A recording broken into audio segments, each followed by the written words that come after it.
Hello everyone, let's start today's topic. आज हम यहाँ पे बात करने जा रहे हैं स्टैंडर्ड 12th की और हमारा सब्जेक्ट है ऑर्गेनाइजेशन ऑफ कॉमर्स। ऑलरेडी हमने 7 चैप्टर्स जो हैं वो प्रीवियस लेक्चर्स तक कवर कर लिए हैं। आज का हमारा चैप्टर नया चैप्टर है, that is chapter number 8 and it talks regarding the financial management. ये मैनेजमेंट का या फिर बिजनेस का एक बहुत ही इंपॉर्टेंट कंसेप्ट है और I don't think financial management के बिना आप कोई भी बिजनेस रन कर सकते हैं। तो obviously it is very much needed कि आप फिनेंशियल मैनेजमेंट जो है उसके बारे में सीखें, समझें, और जितना पढ़ें उतना कम है। ये कोर फील्ड है, फुल टाइम प्रैक्टिसिंग फील्ड है, जिसके ऊपर आप भर भर के रिसर्च कर सकते हैं और उसके ऊपर आपको पूरा ध्यान देना पड़ेगा, ठीक है। और तभी जाके आप अपने बिजनेस को सक्सेसफुल बना सकते हैं। तो ऑब्वियसली यहाँ पे उन्होंने ये सारी चीज़ें समझाई हैं। तो let us discuss one by one what is the basic meaning of financial management. अब जो डेफिनेशन, जो कंसेप्ट उन्होंने दिया है, they are saying that financial management means management of finance functions in routine activities। देखो, पैसों का लेन देन, पैसों के बिना बिजनेस कुछ नहीं है और बिजनेस के बिना पैसा कभी बनेगा नहीं। तो कहीं ना कहीं both these terms go hand in hand, that without money और without discussing money there is no point of discussing business. पैसा है तो बिजनेस चल रहा है और बिजनेस चलेगा तो पैसा आता रहेगा। तो money is the most important factor. Vitamin M बोला जाता है, तो विटामिन एम मतलब विटामिन मनी।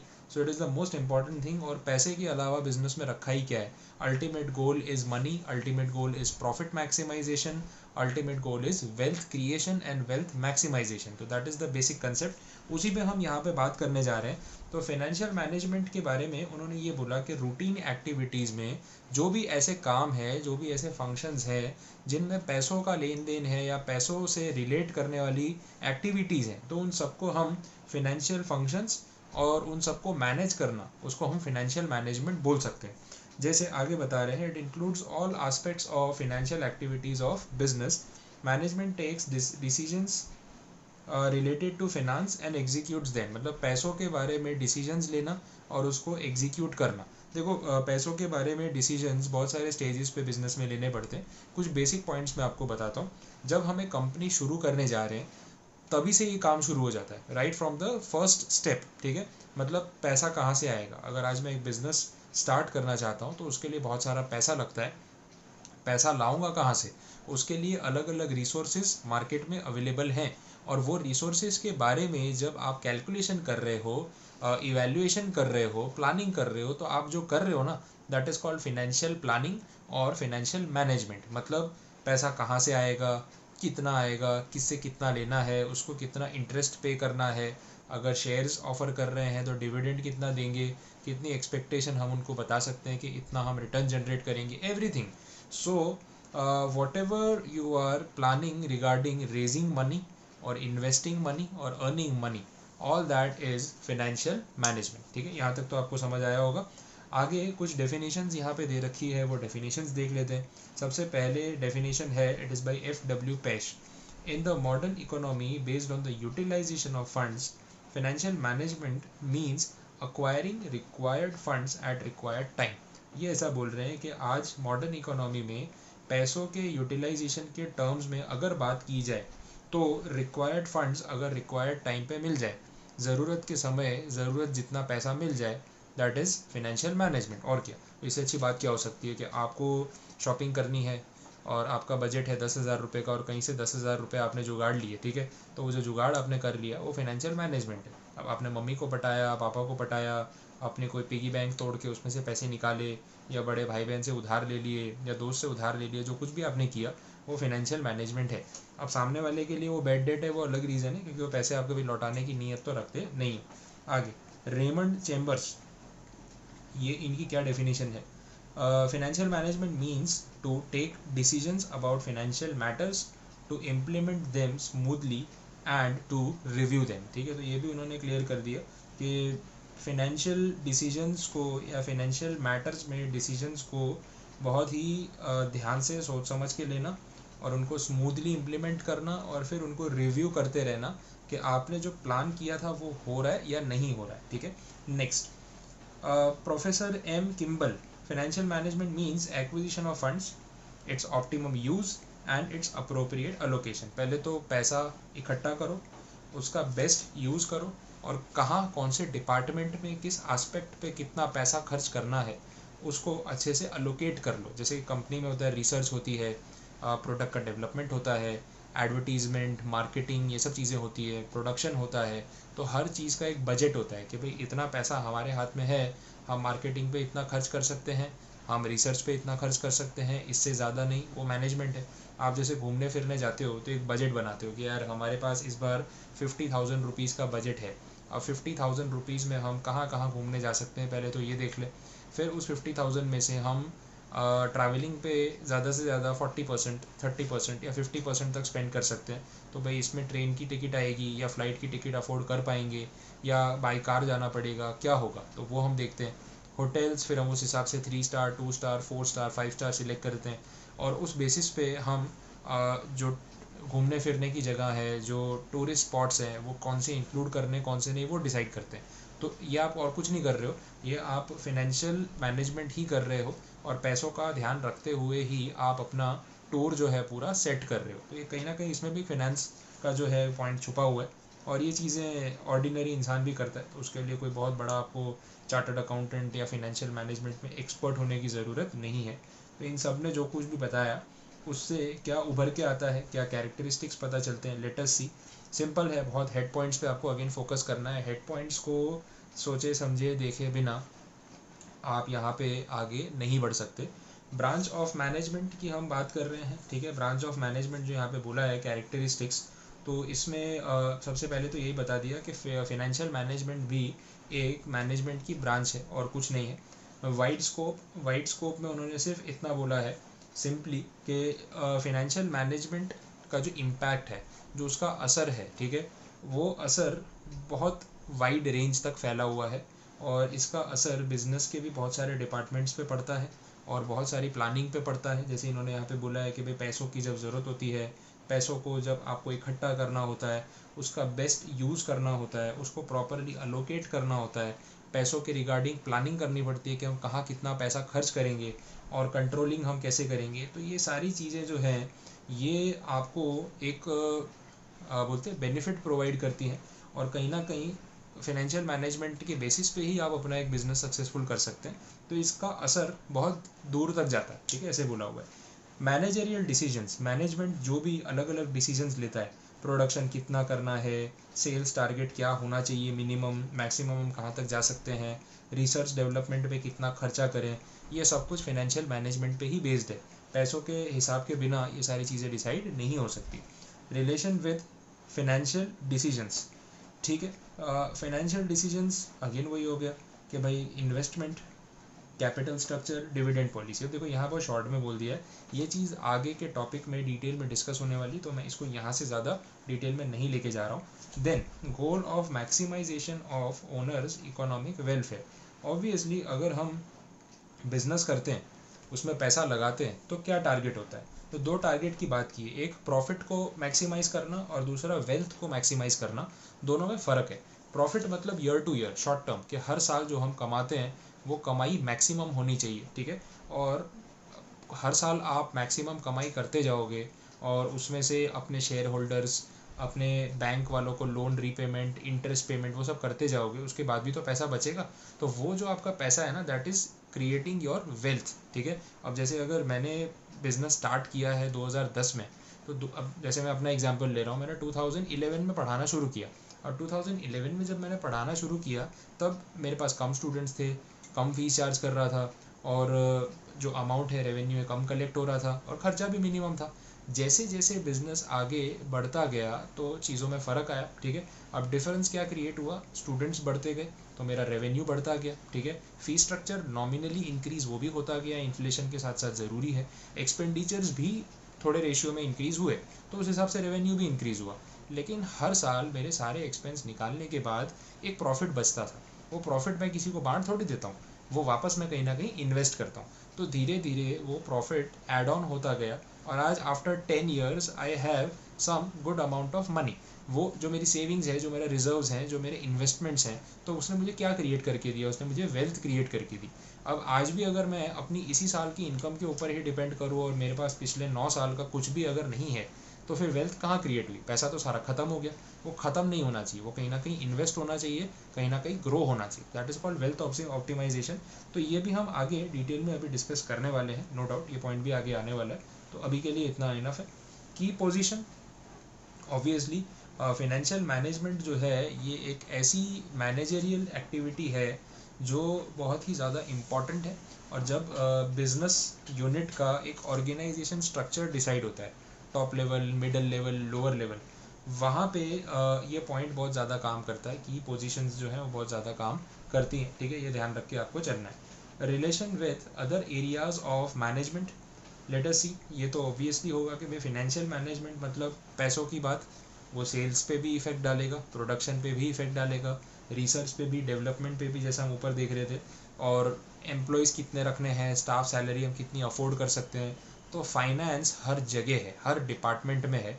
एडवर्टीजमेंट मार्केटिंग पे कितना खर्चा कर सकते हैं, ट्रांसपोर्टेशन कॉस्ट कितना बेयर कर सकते हैं, पैसा पैसा पैसा, हर जगह पैसा। ठीक है, नेक्स्ट। और अच्छा भी लगता है ना पैसे की बात करके।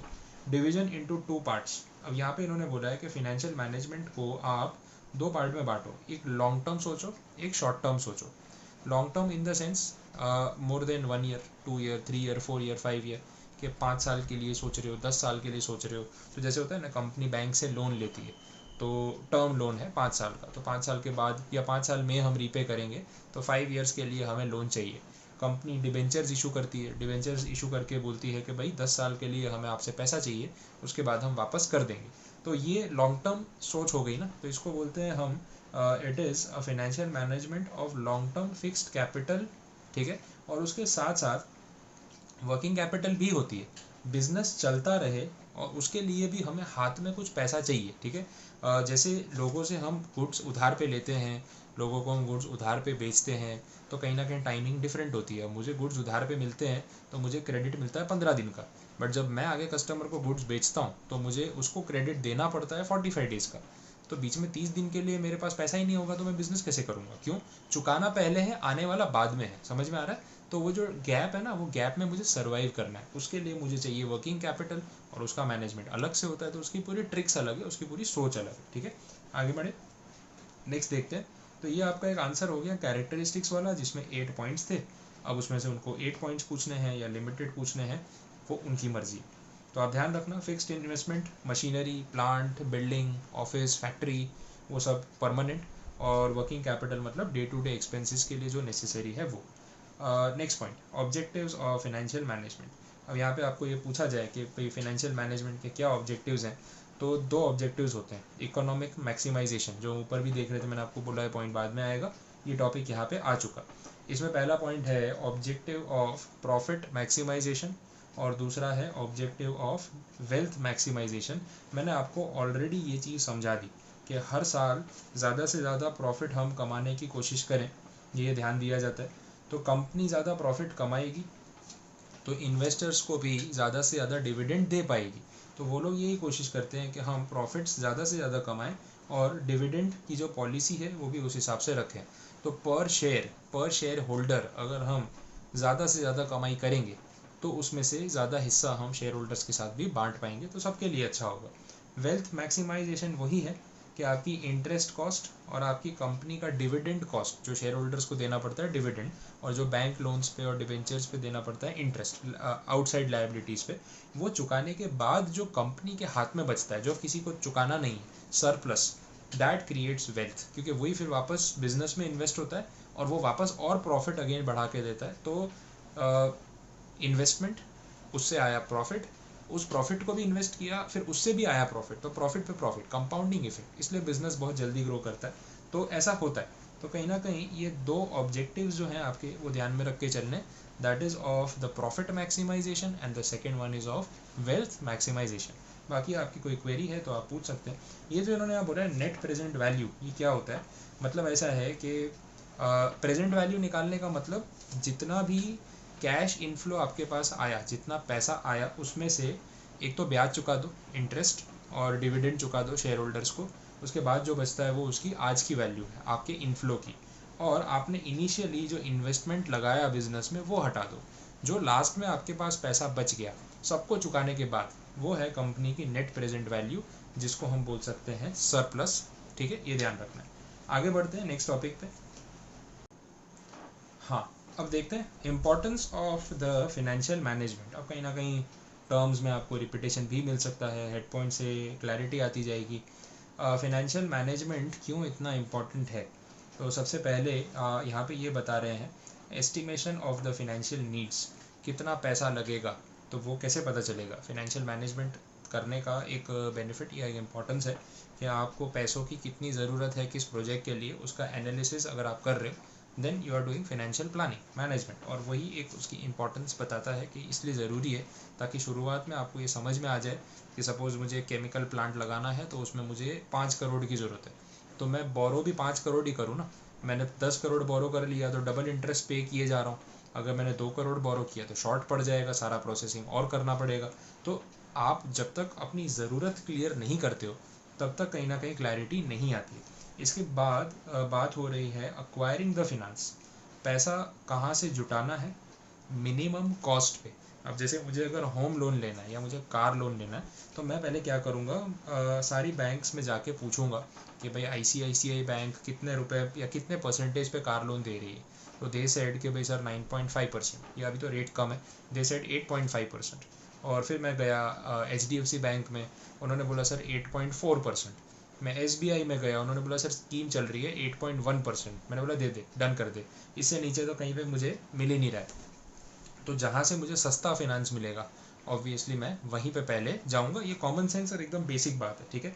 प्लानिंग कंट्रोलिंग तो करना ही है कि हम जो पैसा बोरो करके लाए हैं फिनेंस करवा के शेयर होल्डर से, बैंक से, फिनेंशियल इंस्टीट्यूशन से, वो पैसा प्रॉपरली यूज़ हो सके, उसकी प्लानिंग और उसकी मॉनिटरिंग या कंट्रोलिंग करते रहना बहुत नेसेसरी है।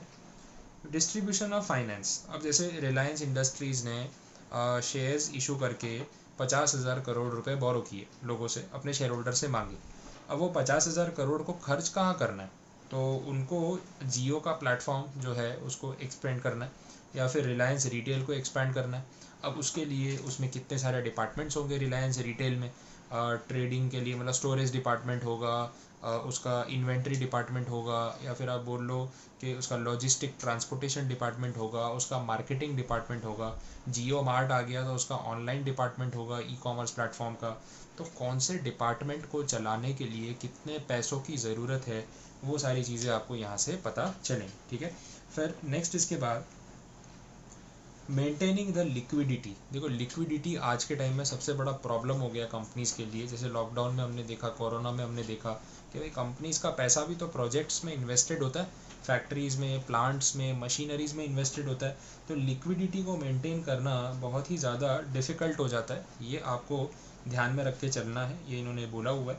अब जैसे ही हम बात करते हैं लिक्विडिटी की, सो आपको ये ध्यान रखना है कि कैश हाथ में होना बहुत ज़रूरी है। अब जब लॉकडाउन में आपने देखा सर कैश का बड़ा इशू है, कैश का बड़ा इशू है, तो ऐसा नहीं कि किसी के पास पैसे नहीं है, प्रॉब्लम ये है कि उनका पैसा कहीं ना कहीं इन्वेस्टेड है और सारी इन्वेस्टमेंट्स की वैल्यू डाउन है। तो कहाँ से पैसा तोड़ के लाएं। FD में चलो वैल्यू डाउन नहीं है, लेकिन म्यूचुअल फंड्स की वैल्यू डाउन है, इक्विटी शेयर्स की वैल्यू डाउन है, प्रॉपर्टी की वैल्यू डाउन है, तो गोल्ड की वैल्यू डाउन है, तो कहाँ से लेके आएंगे, ठीक है। तो कहीं ना कहीं लोगों के पास फंड्स वैसे तो हैं बट कहीं ना कहीं ऑक्यूपाइड है, हाथ में नहीं है। तो जो पैसा हाथ में है जिसको हम इमीडिएटली खर्च कर सकते हैं या जिन पैसों को हम इमीडिएटली कैश में कन्वर्ट कर सकते हैं, that is called liquid cash. तो लिक्विडिटी मेंटेन करना बहुत ज़रूरी है। अदरवाइज़ अगर देखो कोई मुसीबत आती है तो बोल के नहीं आती, एकदम से आ जाती है, और अगर आप प्रिपेयर्ड नहीं हो ना, पंगा होने ही वाला है, ठीक है, क्लियर। चलो डिस्ट्रीब्यूशन ऑफ इनकम, ये भी बहुत ज़रूरी है।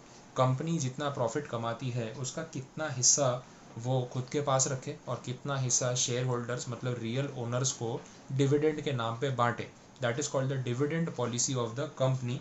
और वो डिविडेंड पॉलिसी एक प्रॉपर पॉलिसी हो और कैलकुलेटेड पॉलिसी, ये बहुत ज़्यादा ज़रूरी है और ये बहुत डिटेल्ड टॉपिक है फिनांस का। एक्चुअली मैं CA फाइनल में और CS एग्जीक्यूटिव में ये सारे टर्म्स जब हम पढ़ते हैं तो हम डिटेल में कैलकुलेशन के साथ डिस्कशन करते हैं। अभी आपके लिए इन चीज़ों का एक बेस तैयार हो रहा है। जैसे जैसे आप आगे बढ़ोगे, कोई स्टूडेंट्स BCom पढ़ेंगे, कोई BBA इन फिनांस करेंगे, कोई MBA इन फिनांस करेंगे, कोई CA, कोई CS, कोई CMA, कोई CFA करेंगे, तो ये सब कोर्सेज़ में आपको ये चीज़ें डेफिनेटली पढ़ने को मिलेंगी, ये आपको ध्यान में रखना है। नेक्स्ट इसके बाद है डिस्ट्रीब्यूशन ऑफ इनकम हो गया, management of current assets. Current assets में वो एसेट्स जिनकी लाइफ शॉर्ट है, जैसे cash, debtors, stock, marketable securities, मतलब ऐसी सिक्योरिटीज़ जिनको आप इमीडिएटली सेल ऑफ कर सकते हो, बैंक बैलेंस, तो ये सब चीज़ें करंट एसेट्स में आती हैं। तो कंपनी को इन एसेट्स में से कितना, कहाँ, कैसे इन्वेस्ट करना चाहिए, ये भी एक फिनेंशियल डिसीजन होता है। बाकी डिसीजंस तो होंगे इन जनरल लिखे हुए हैं। Raising the credit for business, credit का मतलब उधार, ठीक है, तो उसकी बात हो रही है। Financial management significantly contributes in the progress and development of business. Efficient financial management generates financial facilities so that the employees salary, creditor payment can be made in time. तो कहीं ना कहीं अगर आप पेमेंट्स टाइमली करोगे, financial management proper रखोगे, पैसों का हिसाब प्रॉपर रखोगे, तो इससे आपको ही फ़ायदा होगा।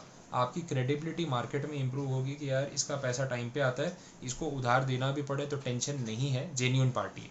वो हो गई इसकी सबसे बड़ी प्लस पॉइंट या फिर एक बेनिफिट, ऐसा आप बोल सकते हो। ठीक है, तो आई होप यहाँ तक तो पता चला होगा। तो एक फेज़ तो हमने कंप्लीट किया है। लेट अस सी अगर हम कुछ और पार्ट इसमें कवर कर सकते हैं या फिर हम नेक्स्ट लेक्चर में देखें तो भी ठीक रहेगा।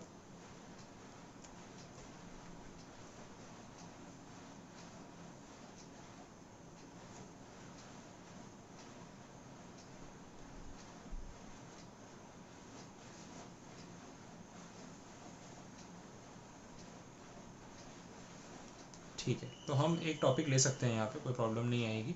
That is regarding the financial decisions. अब जब फिनेंशियल डिसीजंस लेने की बात आती है तो उन्होंने बोला कि उसमें 3 पॉइंट्स हैं। एक है decision related to investment. Investment का मतलब लॉन्ग टर्म फिक्स्ड इन्वेस्टमेंट्स, ठीक है, लॉन्ग टर्म के लिए किए गए इन्वेस्टमेंट। इसको एक नाम दिया जाता है, इसको यहाँ पे बोला जाता है कैपिटल बजटिंग। एक वर्ड है, बहुत ही इंटरेस्टिंग चैप्टर है। मैं ये सी एस के स्टूडेंट्स को पढ़ाता हूँ, बहुत मज़ा आता है पढ़ाने में। फ्रेंकली इतना अच्छा टॉपिक है ये कि आप पढ़ोगे तो मज़ा आ जाएगा कि कुछ सीखने को मिला। कैपिटल बजटिंग मतलब लॉन्ग टर्म इन्वेस्टमेंट कहाँ करूँ, कितना करूँ या ना करूँ। नए बिज़नेस का जो प्रपोज़ल है उसमें जो मैं आज 1-2 करोड़, 5 करोड़, 10 करोड़ लगा रहा हूँ, कब रिकवर होंगे, मार्केट कैसा है, क्या फ़ायदा मिलेगा, क्या प्रॉफिट होने का चांस है, रिस्क लेना चाहिए, पैसा कहाँ से उधार लाऊँ। All these things are capital budgeting. तो लॉन्ग टर्म इन्वेस्टमेंट में हम कैपिटल बजटिंग करते हैं। अब उसमें बहुत सारे मेथड्स होते हैं कि जब हम गिनते हैं ना, तो पे बैक पीरियड मेथड होता है, रेट ऑफ रिटर्न मेथड होता है। अब अभी आपको सिर्फ इसके नाम याद रखने हैं। ये मैं मेथड समझाने जाऊँगा ना तो कहीं ना कहीं आप परेशान हो जाओगे कि यार कितना याद रखें, क्योंकि ये मैं सी एस के प्रोफेशनल स्टूडेंट्स को 2nd-3rd लेवल पे पढ़ाता हूँ। अभी आपके लेवल से टोटली बाउंसर जाएगा, इसके बेसिक्स आपको नहीं पता है, आप सिर्फ नाम ध्यान रखें तो भी मोर देन इनफ है। इसके बाद इन्वेस्टमेंट डिसीजंस की बात करें, ये हमने देखा अभी टोटल कैपिटल की कितनी ज़रूरत पड़ेगी, रेट ऑफ रिटर्न कितना मिलेगा, प्रॉफिटेबिलिटी कितनी है, कितना हम इन्वेस्टमेंट से रिटर्न कमा सकते हैं, ठीक है, पैसा कैश में कितना आएगा, रिस्क कितना इन्वॉल्व है, ये सब चीज़ें डिस्कस करना, ये सब चीज़ें सोचना, इसको हम इन्वेस्टमेंट डिसीजन बोल सकते हैं। सर्टेनिटी, अनसर्टेनिटी, अर्निंग स्टेबल है, इनस्टेबल है, everything. Decisions relating to financing. Financing मतलब पैसा कहाँ से फाइनेंस करवाना है, ये मैंने आपको बता दिया। Equity shares, preference shares, debentures, deposit holders, bank loan, public financial institutions, ये सारी चीज़ें आउट ऑफ इंडिया से भी, आप फॉरेन कंट्री से भी FDI, फॉरेन डायरेक्ट इन्वेस्टमेंट भी मंगवा सकते हो। इन सब चीज़ों के बारे में यहाँ पे लिखा है इन्होंने, जिसको हम बोलते हैं कैपिटल स्ट्रक्चर। मेरी कंपनी की जो बैलेंस शीट होगी उससे पता चलेगा कि इक्विटी वाले कितने हैं, प्रेफरेंस वाले कितने हैं, डिबेंचर कितने हैं, बैंक का लोन कितना है, और पब्लिक फाइनेंशियल इंस्टीट्यूशन से कितना बोरोइंग किया है, सब कुछ मालूम पड़ेगा। तो कैपिटल और असेट, सॉरी कैपिटल और लायबिलिटी, और सामने होगी सारी असेट्स। आया कुछ समझ में? ठीक है, तो ये सारी सिचुएशंस जो हैं वो यहाँ पे हमें देखने को मिलेंगी। चलो आगे बढ़े। Factors which affect financing. अब ये सब जो ऊपर डिसीजंस ले रहे थे हम, कौन से फैक्टर्स इसको अफेक्ट करते हैं, कौन से नहीं। तो इंटरनल फैक्टर्स और एक्सटर्नल फैक्टर्स, ऐसे 2 पार्ट में बांटा है। आपका बिजनेस कौन से टाइप का है, बिजनेस का साइज़, मतलब कितना बड़ा बिजनेस है, बिजनेस ग्रो कैसे कर रहा है एवरी ईयर, फिनेंशियल रिक्वायरमेंट जो है उसमें कितनी होती है, आपकी असेट्स किस टाइप की हैं, फिक्स्ड हैं या फिर बार बार चेंज करनी पड़ती है, और डायरेक्टर्स का क्या सोचना है इस बिज़नेस के बारे में और इसके फ्यूचर के बारे में, ये सब चीज़ें। एक्सटर्नल फैक्टर्स में हम देख सकते हैं कि मार्केट की कंडीशन कैसी है, सिक्योरिटीज़ की कंडीशन कैसी है, इन्वेस्टर्स का मूड कैसा है, होता है ना कितनी बार शेयर बेच के निकल जाते हैं, अचानक मार्केट गिरता है धड़ाम, ठीक है, कितनी बार होता है पागलों की तरह शेयर खरीदते हैं, गोल्ड खरीदते हैं, भाव ऊंचे पे ऊंचा हो जाता है, तो इन्वेस्टर्स का मूड भी मैटर करता है। अभी कल ही मैं देख रहा था इंडिया चाइना बॉर्डर पे वापस न्यूज़ आई फाइट की कि भाई फाइट हुई है, जैसे ही पता चला स्टॉक मार्केट गिर गया। क्या लेना देना इंडिया चाइना बॉर्डर पे क्या हो रहा है, लेकिन होता है, फिर भी उसका इम्पैक्ट होता है, मार्केट इन्वेस्टर्स का मूड ख़राब हो जाता है, शेयर बेच के अपना प्रॉफिट बुक कर लेते हैं डर के मारे, तो वो डर जो है वो मार्केट गिरा देता है। Rate of interest which is prevailing in the market, legal restrictions, institutional investors, बहुत सारी चीज़ें हैं, ये सब कंपनी के बाहर के मैटर्स हैं, ठीक है। मार्केट में इंटरेस्ट कितना मिल रहा है, गवर्नमेंट की तरफ से क्या रूल्स रेगुलेशंस के रिस्ट्रिक्शंस आ रहे हैं। इंस्टीट्यूशनल इन्वेस्टर्स वो होते हैं जो इंडिविजुअल बायर्स नहीं होते, जैसे मैं और आप अगर रिलायंस का शेयर खरीदते हैं तो we are retail investors, individual investors बोला जाता है। और इंस्टीट्यूशनल मतलब जैसे कोई बड़ी एंटिटी, कोई बड़ी फर्म जो इन्वेस्टमेंट्स करती है, जैसे ICICI म्यूचुअल फंड, उन्होंने जाके रिलायंस के 5 लाख शेयर खरीद लिए, दैट इज़ इंस्टीट्यूशनल इन्वेस्टर, ठीक है, ऐसा लॉजिक होता है। इसके बाद डिविडेंड के रिलेटेड क्या डिसीजंस जनरली लेने होते हैं, डिविडेंड में यही होता है कि जो पैसा हमने कमाया है अर्निंग, उस अर्निंग में से कितना पैसा हम डिविडेंड के नाम पे शेयर होल्डर्स को दे सकते हैं और कितना पैसा हमें खुद रिटेन करना चाहिए रिटेन अर्निंग्स के नाम पे और अपने ही बिजनेस में री इन्वेस्ट करना चाहिए। अब अगर कंपनी एक शेयर पे 50 रुपये कमा रही है, सपोज, वो 50 रुपये पूरा आपको नहीं देगी, वो 50 रुपये में से हो सकता है आपको 10 रुपये दे, क्यों, क्योंकि उनको खुद फंड्स की ज़रूरत है, तो अपना कमाया हुआ प्रॉफिट अपने ही बिजनेस में लगाएंगे, तो जो 40 रुपये इन्वेस्ट करोगे वो अगले साल आपको और 40 रुपये पे भी शायद 4-5 रुपये कमा के देगा, ऐसा हो सकता है। तो वो डिसीजन मैनेजमेंट का होता है प्योरली कि उनको कौन सी साइड जाना है, और वो आपको शेयर होल्डर्स की मीटिंग में बता देते हैं कि हम इतना डिविडेंड दे रहे हैं, जितना वो बोलेंगे मैक्सिमम उतना ही मिलेगा, उससे कम आप लेना चाहो तो ले सकते हो, ज़्यादा नहीं मांग सकते, शेयर होल्डर्स के ऊपर भी ये एक रिस्ट्रिक्शन होता है। तो ऐसे कुछ पॉइंट्स हैं।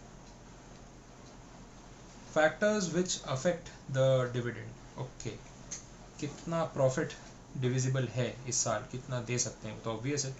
कितनी इनकम फ्यूचर में एस्टिमेट कर रहे हैं वो भी मैटर करेगा। Rate of dividend paid by the company in the past years, अब पिछले साल जितना डिविडेंड दिया था इस साल बहुत कम देंगे, तो लोगों को लगेगा कि ये लोगों ने प्रॉफिट ही नहीं कमाया, बेचो इनके शेयर, बाहर निकलो। तो इन्वेस्टर का मूड और उसकी साइकोलॉजी के हिसाब से भी चलना पड़ता है। कितना पैसा हमें अपने बिजनेस में वापस प्लाउ बैक करना है, प्लाउ बैक मतलब री इन्वेस्ट, जैसे मैंने आपको बताया कि अगर बिजनेस में बहुत अच्छी ग्रोथ है तो क्यों ना हम वो पैसा वापस बिजनेस में इन्वेस्ट करके उस ग्रोथ का फ़ायदा लें और पैसे से पैसा बना के दें, तो डिविडेंड कम दो, री इन्वेस्टमेंट ज़्यादा करो, ठीक है, वैसे देखा जाएगा। रिस्क, फिर रिजर्व्स कितने मेंटेन करने हैं, फ्यूचर प्लानिंग क्या है, हमारे डायरेक्टर्स का क्या सोचना है, इनकम टैक्स पॉलिसीज़ क्या है, डिविडेंड पॉलिसीज़, टैक्सेशन पॉलिसीज़ क्या है, गवर्नमेंट के क्या रिस्ट्रिक्शंस हैं, ठीक है, शेयर होल्डर्स की कितनी एक्सपेक्टेशन है कंपनी से कि इतना डिविडेंड तो मिलना चाहिए, और मार्केट कैसा है अभी, कंपनी कितना ग्रो कर रही है हर साल, कितना उसका बिजनेस, कितने कस्टमर्स बढ़ रहे हैं, और कैश की पोजीशन क्या है, ये सब ध्यान में रखते हुए डिविडेंड के बारे में प्लानिंग की जाती है। तो इसको हम डिसीजन मेकिंग बोलेंगे और कुछ नहीं बोलेंगे। इसके बाद फिर नेक्स्ट कंसेप्ट, अब नया टॉपिक स्टार्ट होगा and that is capital structure. Capital structure मैं आज डिस्कस नहीं कर रहा हूँ क्योंकि वो डिटेल में जाएगा, एंड आई वांट कि हम पूरा एक लेक्चर ही उसी के ऊपर स्टार्ट करें और उसी पे एंड करें, फिर हम बाकी आगे के टॉपिक्स पे जा सकते हैं, जैसे यहाँ वर्किंग कैपिटल, फिक्स कैपिटल, ये सब की बात हो रही है, तो that we can discuss in the next lecture. तो वील ट्राई कि अगले 2 लेक्चर्स में हम इस चैप्टर को पैकअप करें और आपको पूरी क्लैरिटी मिल जाएगी व्हाट इज़ फिनेंशियल मैनेजमेंट। और हाँ, लास्ट में आपके लिए एक इम्पॉर्टेंट अनाउंसमेंट, जो स्टूडेंट्स, मुझे काफ़ी अच्छा रिस्पांस मिल रहा है ऑल ओवर गुजरात से, सूरत से मैं हूँ और बाकी सिटीज़ में भी आप गुजरात बोर्ड की प्रिपरेशन कर रहे होंगे, तो अगर आप मटेरियल की कुछ रिक्वायरमेंट रखते हैं कि सर नोट्स चाहिए, चलो वीडियोस तो हम देख रहे हैं लेकिन नोट्स, मटेरियल एंड ऑल चाहिए, तो मैं मोबाइल नंबर मेरा मेंशन कर रहा हूँ नीचे डिस्क्रिप्शन में, आप उस पर मुझे कांटेक्ट कर सकते हैं। एक reasonable amount of fees charge करके मैं आपको सारे सब्जेक्ट्स का जो भी हमारे क्लासेस का पर्सनल मटेरियल है वो मैं आपको प्रोवाइड कर सकता हूँ। अगर आप सूरत के बाहर कहीं रहते हैं, बाई कोरियर आपको आपके घर पे जो है मटेरियल मिल जाएगा at a very nominal cost. तो उसके लिए आप पर्सनली मुझे व्हाट्सएप करें मेरे नंबर पे, मैसेज करना, क्योंकि मैं कॉल्स कितनी बार रिसीव नहीं भी कर पाता हूँ वीडियो बना रहा हूँ तो उसमें मैं आपको सारी डिटेल्स प्रोवाइड करूँगा फॉर श्योर, ठीक है। Thank you so much and all the very best.